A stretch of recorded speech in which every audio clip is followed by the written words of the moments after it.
लोगों को गहराई से पढ़ना चाहिए, है ना। मैं आज भी मैं जबकि 94 बैच का मैं आईपीएस हूँ, अब तो मुझे आईपीएस बने भी 26-27 साल हो गए। आज भी मैं घंटों अध्ययन करता हूँ। देखिए, एक तो वजह यह है कि लिट्टी चोखा जो है वो बिहार की पहचान है ना। बिहार का सिग्नेचर डिश है, सबसे मशहूर खाना बिहार का है लिट्टी जी चोखा। तो लिट्टी चोखा मैंने इसे नाम रखा। .com मैंने उसमें जोड़ दिया कि जो युवा वर्ग है, जो टीनेजर्स हैं, जो जी नए जनरेशन वाले हैं, कंप्यूटर वाले, जी। उनको मुझे लगा कि परंपरा के साथ थोड़ी आधुनिकता भी रहनी चाहिए। नमस्कार, आप देख रहे हैं बेधड़क बात और मैं हूं आपके साथ वसीम रज़ा। मौजूद हूं मैं बिहार में और बिहार का सबसे फेमस चीज़ लिट्टी चोखा है। और हो भी क्यों नहीं, जब हर शहर ने अपना अपना नया नया भोजन और नया नया फूड ट्रेंड्स कर लिया है तो हम तो बिहारी हैं भाई। हमारे पास तो पुरानी कहावत है, लिट्टी चोखा जो ना खाएगा उसका दिमाग नहीं बढ़ेगा। हमारे साथ इसी कड़ी में जुड़े हैं आईपीएस अमिताभ कुमार दास और उन्होंने एक किताब भी लिखी है littichokha.com। हम जानेंगे अमिताभ कुमार दास जी के बारे में भी और उनकी किताब littichokha.com के बारे में भी। सर, सबसे पहले बहुत बहुत स्वागत है बेधड़क बात में। जी, थैंक यू, बेधड़क बात का धन्यवाद। बहुत बहुत अच्छा लगा, बहुत बहुत खुशी हुई जानकर कि आपने बिहार के लिट्टी चोखा को अभी तक गायब नहीं किया है। नहीं नहीं, गायब तो नहीं किया है। देखिए, ये मैं दर्शकों को दिखाऊंगा। ये किताब मैंने लॉकडाउन के समय लिखी थी, कोरोना लॉकडाउन के समय, जब मैं बाहर नहीं निकल पा रहा था और मुझे स्केचिंग का शौक़ है। और किताब मैंने लिखी, इस किताब का नाम मैंने रखा है littichokha.com। और इस किताब में मैंने बिहार के बारे में रोचक जानकारियाँ दी हैं। आप ये किताब देख सकते हैं, हर पन्ने पर बिहार के बारे में रोचक जानकारी है, और मेरी हैंडराइटिंग में और मेरी बनाई हुई तस्वीर के साथ। और इसमें बहुत सारी ऐसी जानकारियां हैं जो पढ़े लिखे बिहारियों को भी नहीं मालूम है। जैसे कि महात्मा गांधी जो लाठी लेकर चलते थे, वो लाठी बिहार की थी, जमालपुर के घोरघट गांव की थी। ऐसी बहुत सारी जानकारियां मैंने इस किताब में दी हैं। और ये किताब अमेज़न पर अवेलेबल है और किताब काफ़ी बिकी भी है। और जो पटना की खुदा बख्श लाइब्रेरी है, उसमें भी मैंने ये किताब दी है। और ये किताब मैंने अपने माँ बाबू जी को समर्पित की है, अपने पेरेंट्स को। और बहुत मेहनत से मैंने किताब लिखी है। सर, तो इस किताब जब लिख रहे थे लॉकडाउन के क्रम में, हालांकि लॉकडाउन में सब कुछ सुना पड़ गया था, जी, आप किताबें लिख रहे थे, किताब का नाम littichokha.com लिखा आपने, क्या थी वजह? देखिए, एक तो वजह यह है कि लिट्टी चोखा जो है वो बिहार की पहचान है ना। बिहार का सिग्नेचर डिश है, सबसे मशहूर खाना बिहार का है लिट्टी जी चोखा। तो लिट्टी चोखा मैंने इसे नाम रखा। .com मैंने उसमें जोड़ दिया कि जो युवा वर्ग है, जो टीनेजर्स हैं, जो जी नए जनरेशन वाले हैं, कंप्यूटर वाले, जी। उनको मुझे लगा कि परंपरा के साथ थोड़ी आधुनिकता भी रहनी चाहिए। इसलिए लिट्टी चोखा यदि पारंपरिक भोजन है तो आधुनिकता के लिए मैंने उसमें .com जोड़ दिया। ये littichokha.com है। और ये ऐसी किताब है जो सभी लोग को पसंद आएगी। विद्यार्थियों को जो कंपटीशन की तैयारी करते हैं, जो छोटे बच्चे हैं उनको, जो बुज़ुर्ग लोग हैं उनको, जो गृहिणियां हैं उनको, सभी आयु वर्ग के लिए ये ये किताब आपकी अच्छी है। पहली किताब है? जी, ये पहली किताब है और बहुत अच्छा इसका रिस्पांस मिला है। शुरू में मैं इसको बना बना कर फेसबुक पर डालता था, फेसबुक पर पोस्ट करता था। बाद में मेरे फेसबुक दोस्तों ने कहा कि बहुत अच्छी किताब है, इसको आप एक पुस्तक के रूप में छपवा लें। तो मैंने इसको पुस्तक के रूप में छपवाया है। अभी ये किताब हिंदी में आई है, लेकिन इस साल इस किताब का उर्दू में भी अनुवाद आ रहा है, इंग्लिश में आ रहा है, बांग्ला में आ रहा है, 3-4 भाषाओं में और आ रहा है। तो कहने का मतलब है कि लिट्टी चोखा से पूरे भारत को अवगत करा देना है। बिल्कुल। और इसमें जो बिहारियों को भी जानकारी होनी चाहिए, गैर बिहारियों को भी जानकारी होनी चाहिए। बहुत सारी चीज़ें हैं बिहार इसमें। बिहार के व्यंजनों के बारे में है, बिहार के स्मारकों के बारे में है, बिहार के महापुरुषों के बारे में है। और बहुत सारी जो जिसको आप कह सकते हैं अनसुनी बातें, अनसुनी जानकारियाँ इसमें दी गई हैं। जी। सर, अभी का जो युवा वर्ग है वो कहीं ना कहीं किताब जो है वो डिजिटली पढ़ता है। क्या आपने डिजिटली ऐसा कुछ बनाया है कि वहाँ जाके डिजिटली पढ़ लें? नहीं, अभी तो ऐसा नहीं आया है इसका। अब मैं समझ रहा आप किसकी बात कर रहे हैं। इसका किंडल एडिशन आ सकता है या और जी, भी किंडल डिजिटल एडिशन। एडिशन। जी लेकिन हाँ, ये अच्छा आपका सुझाव है। इसको मैं चाहूँगा कि डिजिटल यदि ये हो तो जो अभी का जनरेशन है जी। उसको पढ़ने में सुविधा हाँ, होगी। बिल्कुल, क्योंकि अब तो यहाँ भी ऑनलाइन स्ट्रेटजी बन गई है। जी, सब कुछ ऑनलाइन। बिल्कुल। अंतिम क्षण में एग्ज़ाम देने बच्चे आए तो वो भी बोले कि ऑनलाइन ही होना चाहिए था। जी जी, बिल्कुल। ये पूरा मतलब जनरेशन ही एक तरह से आप कह सकते हैं कि वो डिजिटल वाले जनरेशन है। ऑनलाइन क्लासेस होते हैं, सब कुछ ऑनलाइन हो रहा है, और स्मार्टफोन में ये सब कुछ अब पूरी दुनिया समा गई है।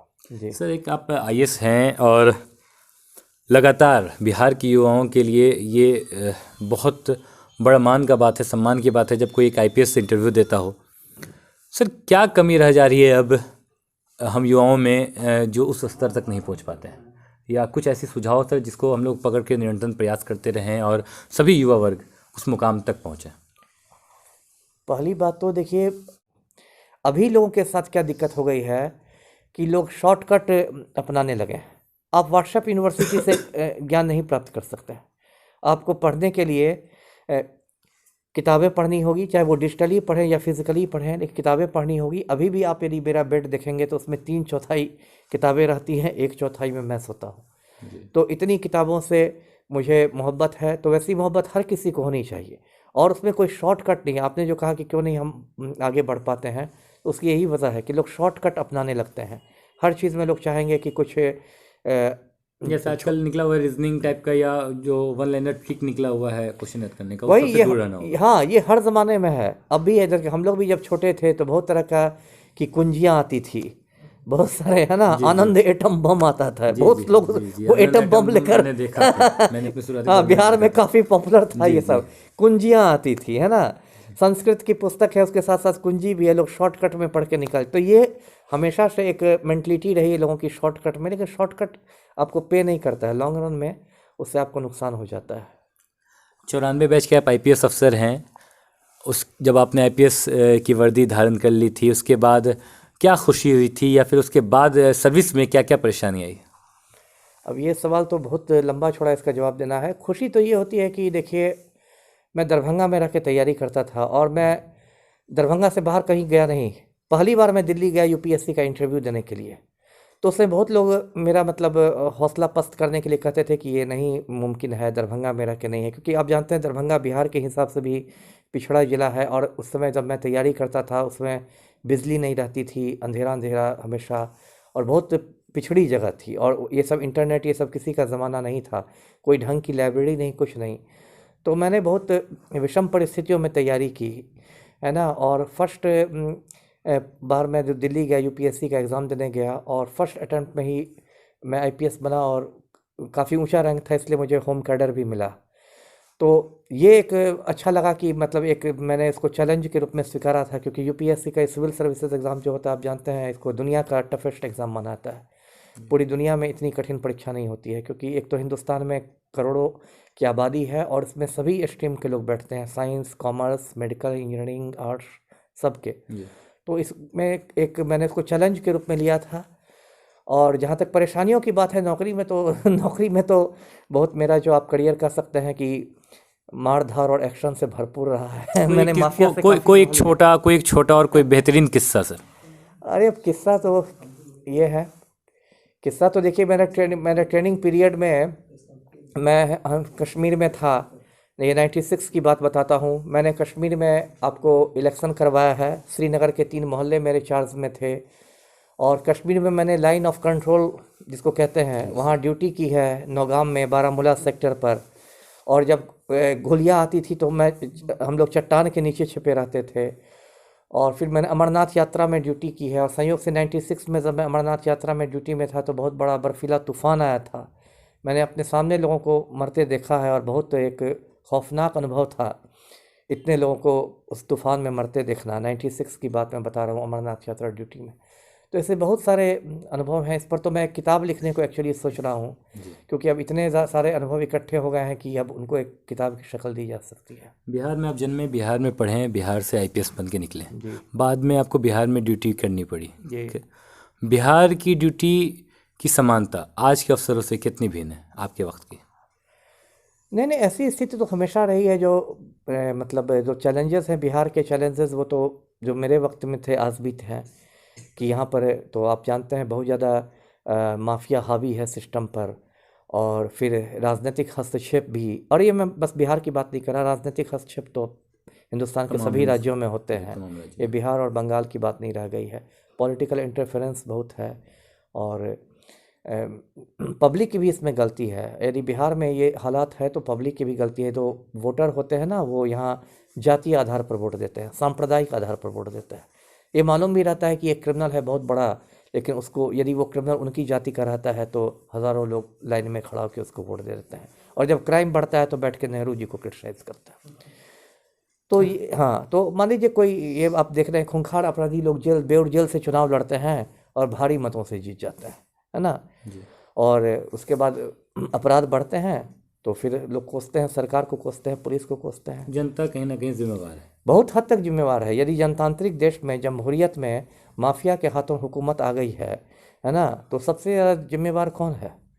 अवाम है। कोई मान लीजिए एक तड़ीपार होम मिनिस्टर बन गया है तो कोई फौजी तख्ता पलट करके तो नहीं बना है, उसको हिंदुस्तान के मतदाताओं ने बनाया है, तो ब्लेम भी फिर जनता को ही किया जाएगा।